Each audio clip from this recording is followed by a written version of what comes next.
DD10 news આપનું હાર્દિક સ્વાગત છે। હું છું હેપી અને હવે જોઈએ આજના મુખ્ય સમાચાર। માલપુરમાં ચૈતર વસાવાના સમર્થનમાં આમ આદમી પાર્ટીની રેલી યોજાઈ। ડેડિયાપાડાના આમ આદમી પાર્ટીના ધારાસભ્ય ચૈતર વસાવાના સમર્થનમાં આજે અરવલ્લી જિલ્લાના માલપુર તાલુકામાં આમ આદમી પાર્ટી દ્વારા સમર્થન રેલી આયોજન કરવામાં આવ્યું હતું। રેલીમાં પાર્ટીના કાર્યકરો, હોદ્દેદારો અને સમર્થકોને મોટી સંખ્યામાં ભાગ લીધો હતો।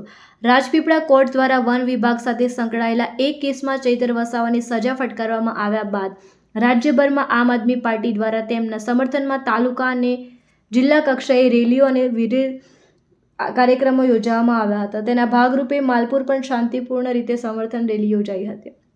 રેલી દરમિયાન કાર્યકરો અને ચૈતર વસાવાના સમર્થનમાં સૂત્રોચ્ચાર કર્યા હતા તેમજ સરકાર સામે વિરોધ વ્યક્ત કર્યો હતો। આમ આદમી પાર્ટીના આગેવાનોનું કહેવું હતું કે ચૈતર વસાવા આદિવાસી સમાજના પ્રશ્નોને સતત વાચા આપતા હોવાથી તેમની સામે અન્યાય કરવામાં આવ્યો હતો।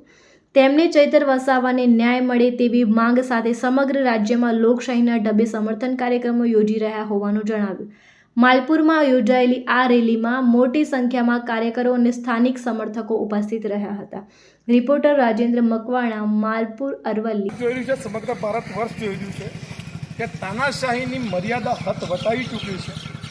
એક આદિવાસીમાંનો દીકરો, એક પીડિત પરિવારનો દીકરો, એક ગરીબમાંનો દીકરો, જ્યારે ગુજરાતભરના અલગ અલગ વિસ્તારોની અંદર જે વંચિત, શોષિત, પીડિત, ગરીબ વર્ગ જે છે અને એના સવાલો ક્યાંક ને ક્યાંક એના યોગ્ય પ્લેટફોર્મ પર રજૂ કરે છે, ત્યારે ગુજરાતના મહાન સપૂતો ક્યાંક ને ક્યાંક દિલ્હીના આસન પર બિરાજમાન થયા છે, ત્યારે એમને સ્વીકારી લીધું છે અને એમનો કાર્યક્રમ ડેડિયાપાડાની અંદર હોય।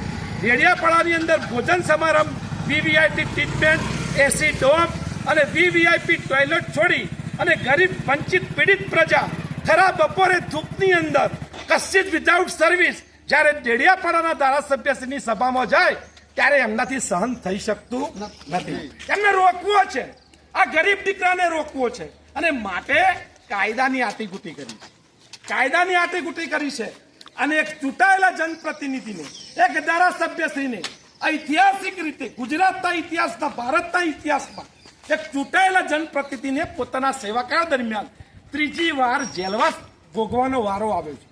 ત્યારે મારા આપના માધ્યમથી કહેવાનું છે કે કદાચ તમે 65-70 કિલો વજનનું માંસ આજનો બનેલા વ્યક્તિને તમે પૂરી નાખશો, અરે તમારી શક્તિ, તમારી તાનાશાહી ખતમ કરી નાખશો। પણ આપના માધ્યમથી કહેવાનું છે કે ચૈતર એક વ્યક્તિનું નામ નથી, ચૈતર એક ક્રાંતિ છે અને એક વૈચારિક ક્રાંતિ ગુજરાતના અલગ અલગ વિસ્તારોની અંદર પ્રસરી ગઈ છે। એક ચૈતર વસાવાને ખતમ કરવાથી લાખો ચૈતર વસાવાઓનું નિર્માણ આવનારા સમયમાં ગુજરાતમાં થનાર છે। તો તમારી તાનાશાહીનો અંત જો રાવણનો ખતમ થઈ ગયો તો તમે કઈ રીતે અટકવાના છો ભાઈ? તમારો પણ સુનિશ્ચિત છે, જેટલા પણ તમારા કાવા દાવા કરવા હોય પૂર્ણ કરજો, તમે અંત તરફ આવી ગયા છો। ત્રિવેદી, માલપુર તાલુકા પ્રભારી, અને હું એવું કહેવા માંગુ છું કે અમારા એક ચૈતર વસાવાને અંદર જેલમાં મૂકવાથી કામ નહીં પતે। અમારા 1000 બીજા નવા ચૈતર વસાવા પેદા થઈ ચૂક્યા છે, બરોબર? આમ આદમી પાર્ટીની અંદર અનેક જેટલા બી કાર્યકર છે બધા ચૈતર વસાવો છે એવું સમજી લે। 110%। આ 14 પેલા 14 દિવસના બાળકનો શું વાંક? એ કઈ ગયેલો ત્યાં ફોરેસ્ટ વિભાગમાં, એને કયા કારણે જેલની સજા ભોગવવી પડી? આ બી એક ક્રાંતિની